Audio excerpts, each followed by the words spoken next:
विद्यार्थी मित्रों, आजना विडियोनी अंदर आपणे उदाहरणनो छठ्ठो सातमो दाखलो अने स्वाध्यायनो छठ्ठो अने सातमो दाखलो जोशुं। चलो उदाहरणनो छठ्ठो दाखलो जोईए। रकम एवी छे के रिवर्स बायसमां प्रवाह माइक्रो एम्पियरनी सरखामणीमां फॉरवर्ड बायसमां प्रवाह मिली एम्पियरना क्रमनो होय छे। तो शा माटे फोटोडायोडनो उपयोग रिवर्स बायसमां करवामां आवे छे के रिवर्स बायस होय त्यारे जे प्रवाह होय ते माइक्रो एम्पियरना क्रमनो होय अने फॉरवर्ड बायसनी अंदर मिली एम्पियरना क्रमनो होय, छतां फोटोडायोडने रिवर्स बायसमां केम जोडवामां आवे ते। हवे आपने खबर छे के भाई फोटोडायोड छे तेनी अंदर पण पीएन जंक्शन वपराय। तो पीएन जंक्शन में एक पी प्रकारनो अर्धवाहक होय, एक एन प्रकारनो अर्धवाहक होय। हवे जो एन प्रकारना अर्धवाहकनी वात करूं तो एन प्रकारना अर्धवाहकमां number of electron very very greater than number of hole कहेवाय। इलेक्ट्रॉननी संख्या वधारे होय, होलनी संख्या ओછી होय। इलेक्ट्रॉननी संख्या वधारे एटले एने मेजोरिटी चार्ज केरियर कहेवाय अने होलनी संख्या वधारे एटले एने माइनोरिटी चार्ज केरियर कहीशुं।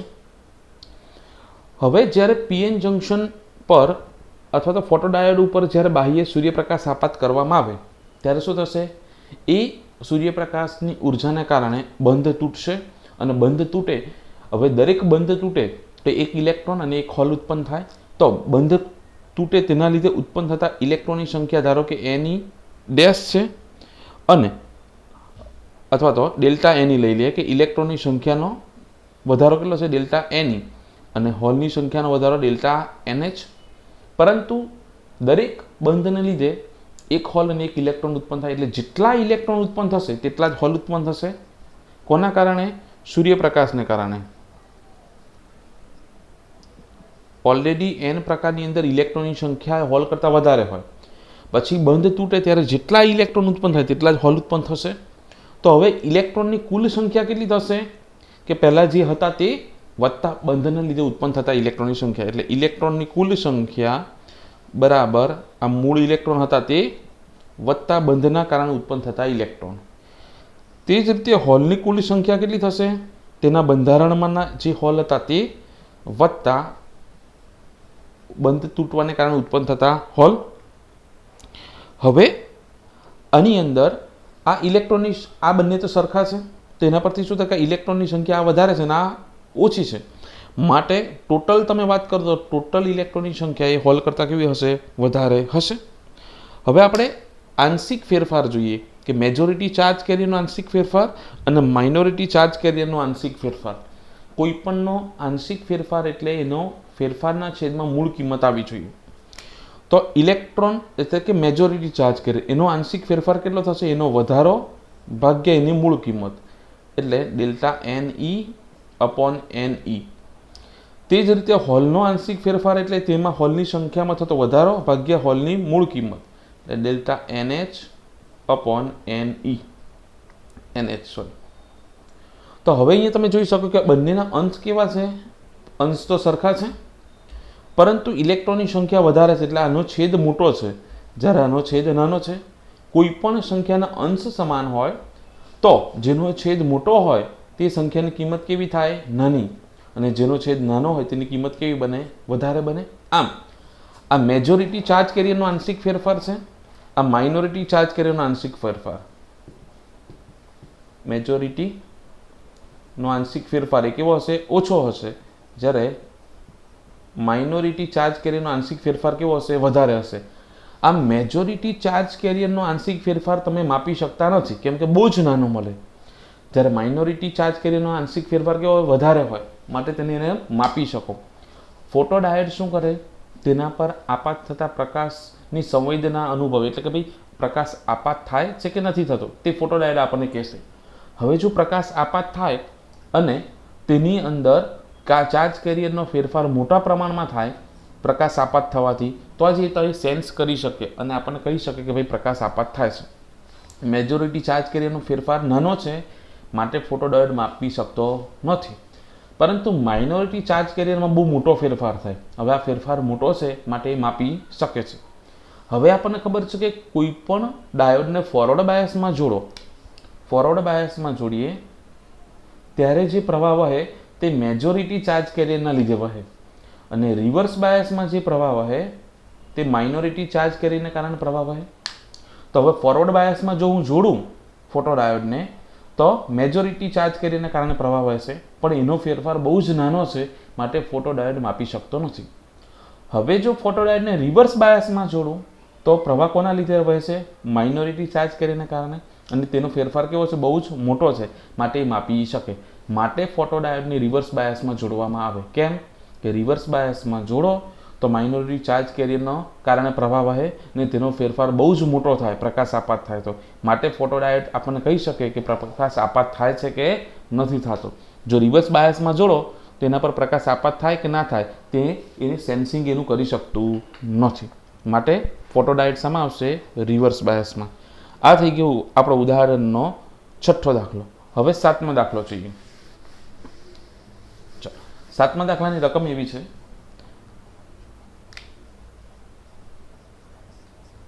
કે સોલર સેલમાં શા માટે સિલિકોન અને ગેલિયમ આર્સેનાઇડ પસંદ કરવામાં આવે છે, કે આ બે ધાતુનો ઉપયોગ શા માટે સોલર સેલ બનાવવા માટે કરવામાં આવે? આ બંને અર્ધવાહક જ છે. હવે સોલર સેલ માટે જો તમે આ રીતનો ગ્રાફ દોરો, ઉર્જા વર્સિત તીવ્રતા, તો ગ્રાફ આ રીતનો મળે છે, અને અહીંયા જે ઉર્જા મળે તે 1.5 ઇલેક્ટ્રોન વોલ્ટ મળે, કે જ્યારે સૂર્યપ્રકાશની ઉર્જા 1.5 ઇલેક્ટ્રોન વોલ્ટ હોય ત્યારે એની તીવ્રતા મહત્તમ હશે. એટલે કે મહત્તમ તીવ્રતા થાય ત્યારે ઉર્જા 1.5 ઇલેક્ટ્રોન વોલ્ટ હોય. હવે સોલર સેલ શું કરે? સૂર્યપ્રકાશની ઉર્જાનું વિદ્યુત ઉર્જામાં રૂપાંતરણ કરે, અને આ જે પણ અર્ધવાહક હોય તેની બેન્ડ ગેપની ઉર્જા કરતાં આપાત પ્રકાશની ઉર્જા કેવી હોવી જોઈએ? વધારે હોવી જોઈએ. એ આપણને ખબર છે કે વેલેન્સ બેન્ડમાંથી કન્ડક્શન બેન્ડમાં જાય એના માટે આપાત પ્રકાશની ઉર્જા ગ્રેટર ધેન બેન્ડ ગેપની ઉર્જા. બેન્ડ ગેપની ઉર્જા કરતાં આ ઉર્જા વધારે હોવી જોઈએ. હવે આ ઉર્જા કેટલી છે? 1.5 ઇલેક્ટ્રોન ગ્રેટર ધેન ઇજી. આનો મતલબ એવો થાય કે આપાત પ્રકાશની ઉર્જા 1.5 ઇલેક્ટ્રોન વોલ્ટ હોય તો બેન્ડ ગેપની ઉર્જા તેના કરતાં ઓછી હોવી જોઈએ.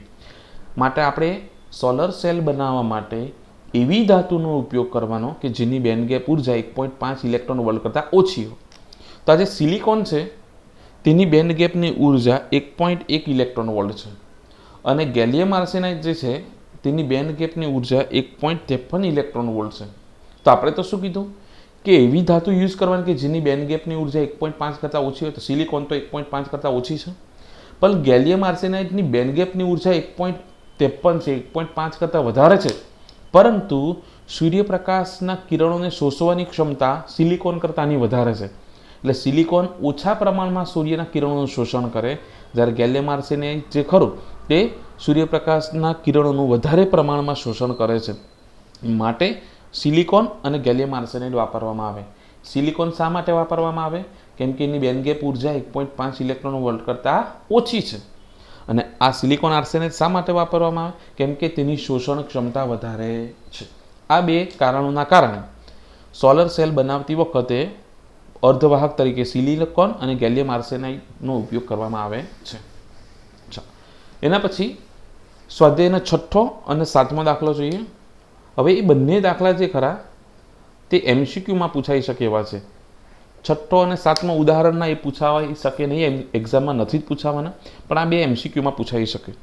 6થો એવો છે, અર્ધ તરંગ રેક્ટિફિકેશનમાં ઇનપુટની આવૃત્તિ 50 હર્ટ્ઝ છે, તો આઉટપુટની આવૃત્તિ કેટલી થશે? F આઉટપુટ શોધવાનું અર્ધ તરંગ રેક્ટિફાયરની અંદર. આ જ ઇનપુટ આવૃત્તિ માટે પૂર્ણ તરંગ રેક્ટિફાયર માટે આઉટપુટ આવૃત્તિ કેટલી હશે? એટલે ઇનપુટની આવૃત્તિ 50 હર્ટ્ઝ હોય તો આઉટપુટની આવૃત્તિ આપણે શોધવાની છે. કોના માટે? બંને માટે, પૂર્ણ તરંગ અને અર્ધ તરંગ. હું પહેલા અર્ધ તરંગની વાત કરું તો અર્ધ તરંગ રેક્ટિફાયરનો જે ગ્રાફ હતો તે ગ્રાફ આ રીતનો હતો. ઇનપુટનો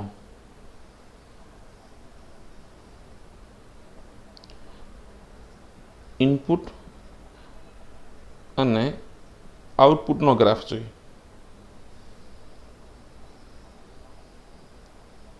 આ રીતનો ગ્રાફ હતો અર્ધ તરંગ રેક્ટિફાયરમાં. સર હવે અહીંયા તમે જોઈ શકો કે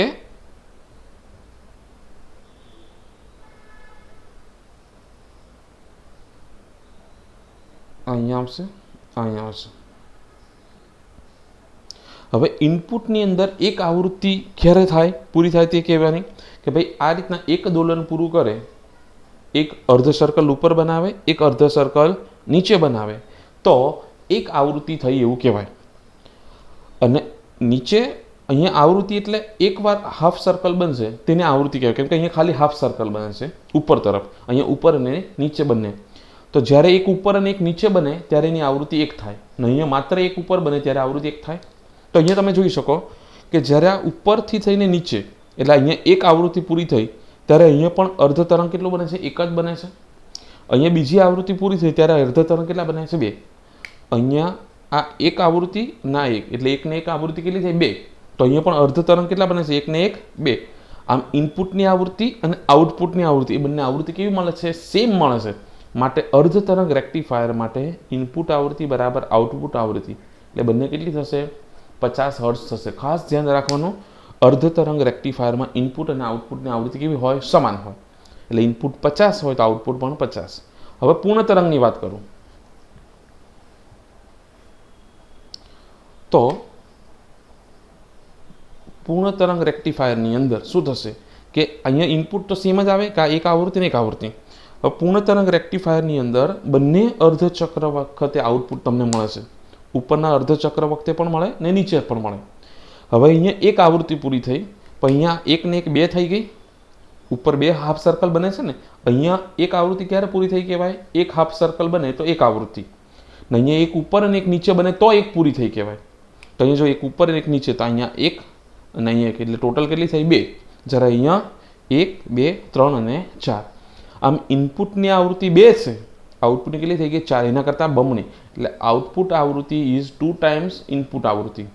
કે આઉટપુટની આવૃત્તિ ઇનપુટ કરતાં 2 ગણી હોય એટલે 2 ગુણ્યા 50 બરાબર 100 હર્ટ્ઝ. આમ પૂર્ણ તરંગ રેક્ટિફાયરની અંદર આઉટપુટ આવૃત્તિ જે ખરી ઇનપુટ કરતાં બમણી હોય, જ્યારે અર્ધ તરંગ રેક્ટિફાયરની અંદર ઇનપુટ આવૃત્તિ અને આઉટપુટ આવૃત્તિ બંનેના મૂલ્ય કેવા હોય છે? સમાન. મોસ્ટ ઇમ્પોર્ટન્ટ MCQ માટે છે. હવે આ સ્વાધ્યાયનો 6થો દાખલો થઈ ગયો. હવે જોઈએ સ્વાધ્યાયનો 7મો દાખલો. તે પણ 1 માર્ક્સમાં MCQમાં પૂછાઈ શકે.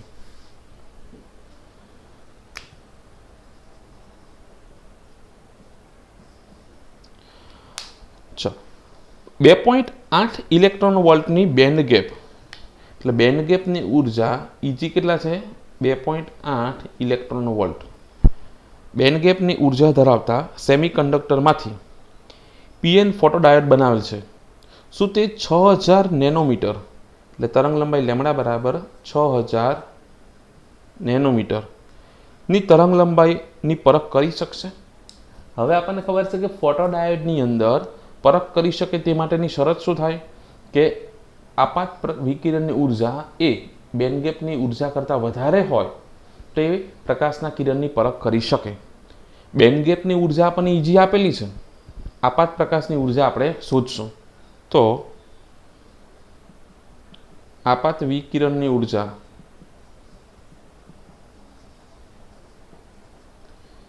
E બરાબર HF ને F બરાબર C બાય લેમડા એટલે HC બાય લેમડા. Hની કિંમત 6.625 ગુણ્યા 10⁻34. Cની કિંમત 3 ગુણ્યા 10⁸. લેમડા કેટલા છે? 6000 નેનોમીટર એટલે 6000 ગુણ્યા 10⁻9. હવે એનું આપણે સાદું રૂપ આપીએ. ઉપર કેટલા છે? 6.625 ગુણ્યા 3 એના ભાગ્યા 6000. તો હવે આ જે ઉર્જા આવશે તે શામાં આવશે? જૂલમાં. એને મારે ઇલેક્ટ્રોન વોલ્ટમાં કન્વર્ટ કર્યું તો 1.6 10⁻19 વડે ભાગું તો ઇલેક્ટ્રોન વોલ્ટમાં મળશે. કેમ કે આ ઉર્જા ઇલેક્ટ્રોન વોલ્ટમાં છે તો બંનેના એકમ સરખા હોય તો જ તમે સરખામણી કરી શકો. એટલે ભાગ્યા 1.6 તે આવશે 0.00207 ઇન્ટુ -19 અને -9 એટલે -28. એ ઉપર જાય તો +28. 28 + 8 એટલે 36. આ +36 અને -34 એટલે 10⁻2. આ 2 અહીંયા જ હશે એટલે 0.207 ઇલેક્ટ્રોન વોલ્ટ. તો આપાત વિકિરણની ઉર્જા કેટલી આવી 0.207 અને બેન્ડ ગેપની ઉર્જા કેટલી છે 2.9. તો અહીંયા આપાત વિકિરણની ઉર્જા એ બેન્ડ ગેપની ઉર્જા કરતાં ઓછી છે, માટે વિકિરણની પરખ થશે નહીં. પરખ ક્યારે થાય કે આપાત વિકિરણની ઉર્જા બેન્ડ ગેપની ઉર્જા કરતાં વધારે હોય તો જ પારખી શકે. અહીંયા તો આપાત વિકિરણની ઉર્જાનું મૂલ્ય બેન્ડ ગેપની ઉર્જા કરતાં કેવું છે ઓછું છે, માટે ફોટોડાયોડ આપેલા પ્રકાશને પારખી શકશે નહીં. તો 4 દાખલા જોઈએ આપણે. ઉદાહરણનો 6ઠો 7મો, સ્વાધ્યાયનો 6ઠો 7મો. ઉદાહરણનો 6ઠો 7મો ઇમ્પોર્ટન્ટ નથી, પણ સ્વાધ્યાયનો 6ઠ્ઠો અને 7મો MCQ માટે ઇમ્પોર્ટન્ટ છે. ચલો.